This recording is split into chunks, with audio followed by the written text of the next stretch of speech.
Hi, this is Dr. Neha Pawar, consultant obstetrician and gynecologist, Kokilaben Hospital, Mumbai. And today I'm here to discuss with you about certain myths associated with breastfeeding and to give you the facts. The first myth associated with breastfeeding is that the initial few days of birth, the breast milk is often very less and may not be enough to satiate the baby's demand.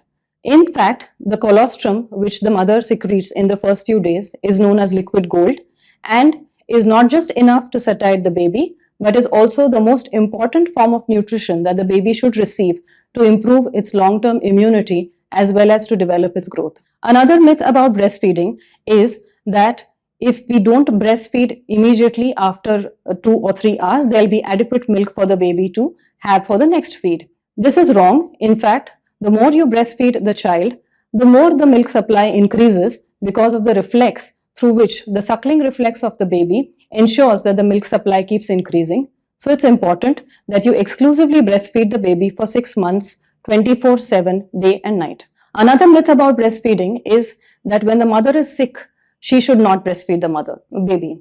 This is also wrong. In fact, when the mother is sick, whatever antibodies that she is forming will be passed on to the baby through the breast milk. And so she should continue to feed the baby regardless of whether it's a mild flu or it's a COVID infection. The next myth about breastfeeding is that breast milk and formula feeding are the same. And so you can supplement formula instead of breast milk. Remember, nothing can supplement breast milk. Breast milk is a live fluid. It has cells, it has antibodies which are protecting the baby as against formula, which is a dead fluid and can never compensate for what can be obtained through your own breast milk for the baby.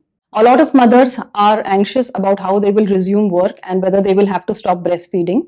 On the contrary, it is very much possible for you to continue breastfeeding even after you have resumed work if you express it and store the milk at room temperature or in the refrigerator, which can be given to the baby by the caretaker. So continue breastfeeding the child up to 2 years of life to provide it with long-term immunity. Thank you.